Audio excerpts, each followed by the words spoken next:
The build-up's certainly different, not being amongst the atmosphere, the hype, being around our fans in Melbourne.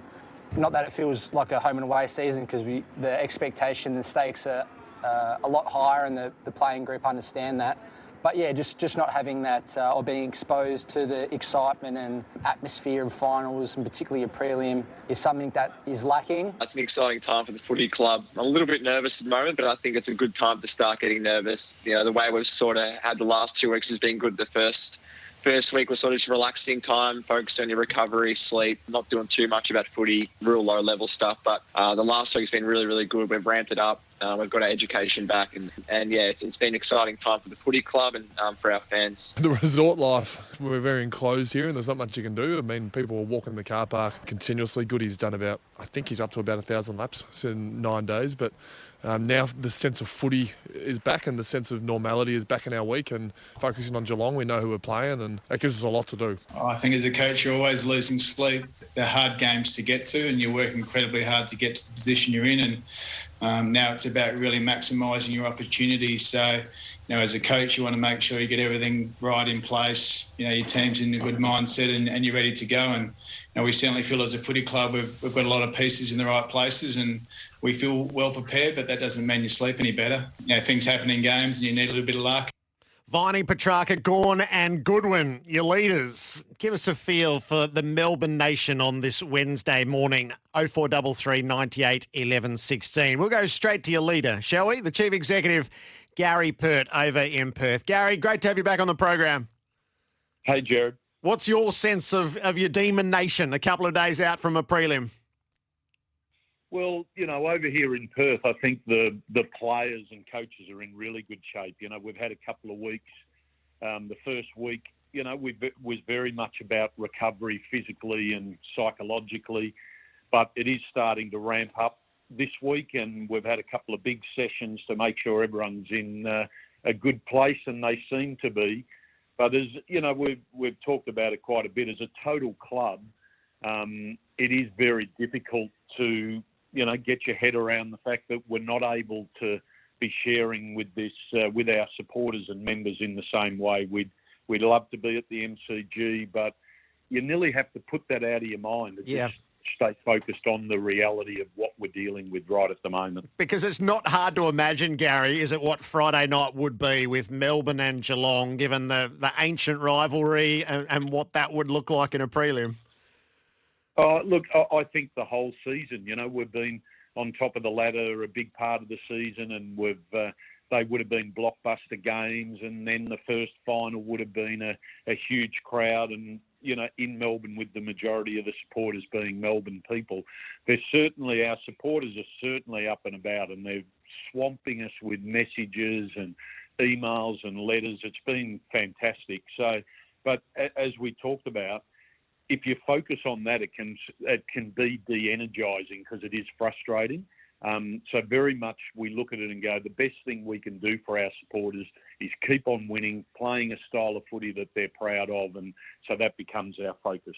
What sort of stories are you hearing from your long-timers back in Melbourne, Gary? Because you've shared with us before the emails that you get and the time you take to absorb what they're experiencing. What are they experiencing to your eye now?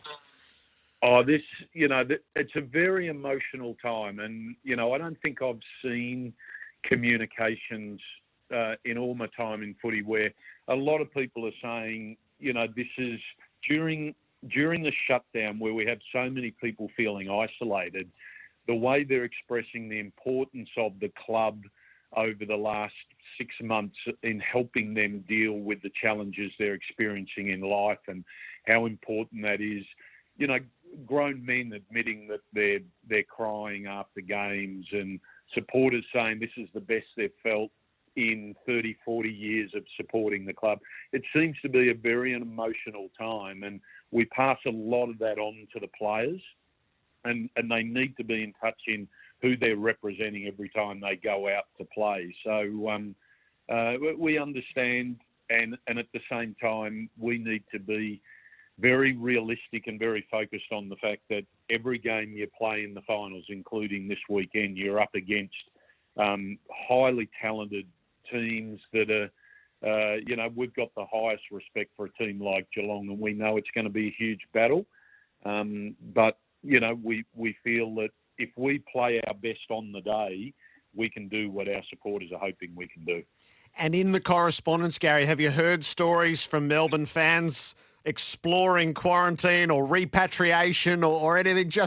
It seems impossible this year. I know there were Richmond fans who got out through Darwin to be in Brisbane last year. Have you come across any creatives that were possible? Early on, I got a lot of communications on how people were going to get over here. Unfortunately, I do like to respond to as many of the communications as possible. And I did have to advise people it is different this year. The West Australian government made it very clear they're not going to be allowing anyone in. They don't want Melbourne-based supporters in here. And it was going to be impossible, and that's exactly how it's played out. But everyone was trying to work out some sort of plan that no one else had ever thought of. Yes. But as it's worked out.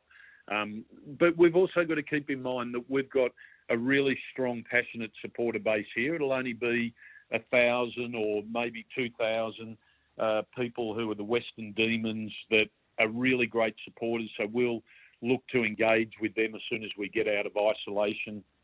And the other thing we're being really swamped with over here, which is nice, is so many people in West Australia have adopted us for this finals period because their teams aren't in it, and they're sending us communications. Can we get a flag? Can we get a cap?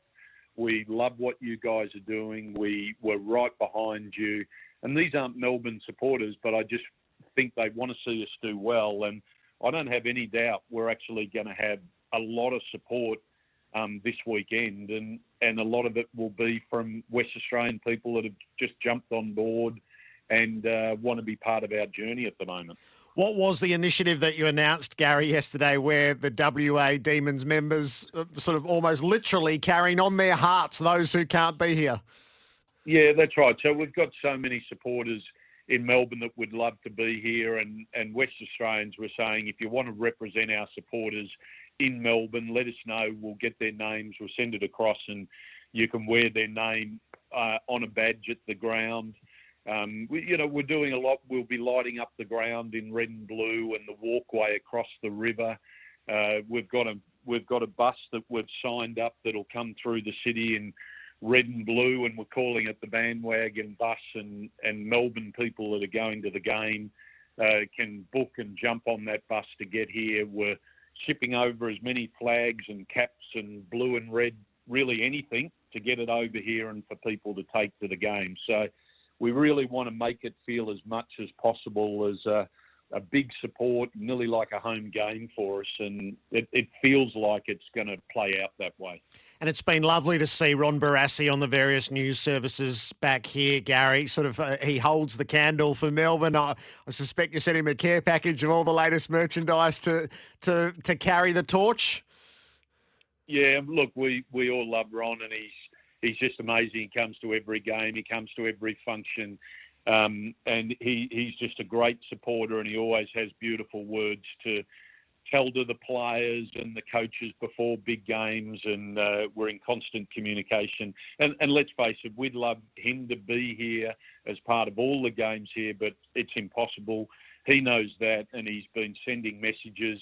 And you're right, we've been sending Melbourne packs to all our key people around the club, because we understand how frustrating it is that they can't be here, but we want to know that they're still loved, they're still connected to the journey we're on, and we want them to feel proud of everything we're doing at the moment. We're getting some great messages pouring through, Gary, from the Demon Nation as we chat, and one says, there is no Demons gear available to buy in Perth. It's completely sold out. You had to be early on the uptake. Yeah, and look, we're doing numbers in our retail. Like I think we've reordered 4 or 5 times most of that, and our manufacturers are continuing on that scale. But we're certainly selling our merchandise at a rate that we literally have never ever done before. Our membership's been a bit the same. We've sort of got to a point where we'll finish the year at 55,000 members, and that's an amazing part of us stepping and becoming the club we want to be. And again, I don't want to harp on the frustration of this year and not being able to have supporters at all our big games this year. But we need to see this as something that we need to carry through for 3, 4, 5, 6 years if we want to grow and be the club that we have in our visions. And so this year's great, but hopefully next year and the year after we'll get a chance to be performing at the MCG in front of all those passionate supporters that have just been so patient and so amazing this year.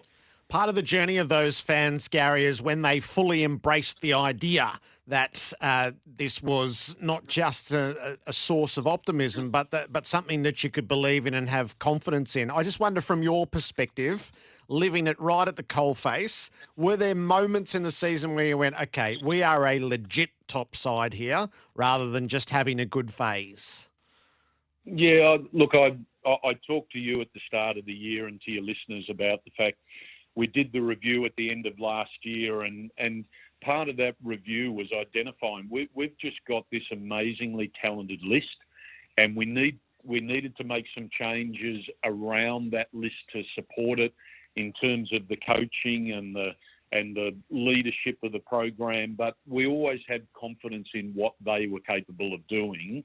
And then as the year went on, when you start beating, which we did, when you start beating the top 4 teams, and we knew we'd have to get to that point, then all of a sudden you go, we're not only beating them, but we're clearly playing a style of football that would hold up in finals. And that's what our stated goal was at the start of the year, be back in the finals, but most importantly, playing a style of football that would actually hold up in the finals and beat the top teams. And I think we've shown that this year.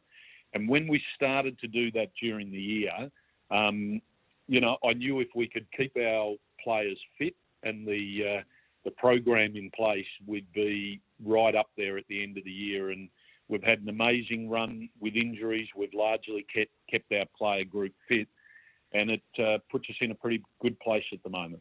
How significant was the round 23 game after the siren to claim a minor premiership? We know all the history surrounding that as well in that journey to believe.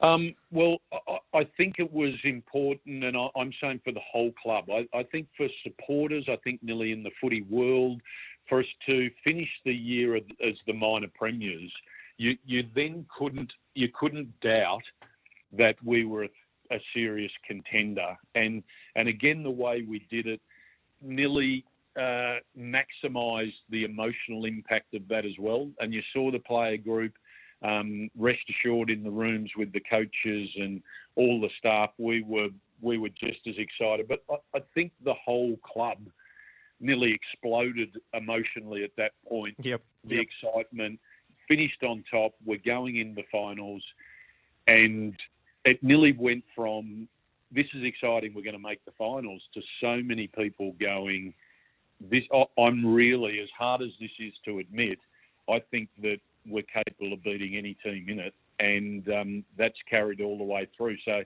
these have all been part of the journey for everyone, and I think we all know that if you go back historically with the Melbourne Footy Club, you can pretty quickly find some scar tissue back there that people like to constantly bring up. Now the focus is just on the exciting opportunity that's ahead of us, and we've got to pull it all together and make it happen on the day. But again, we've got all the fundamental ingredients there.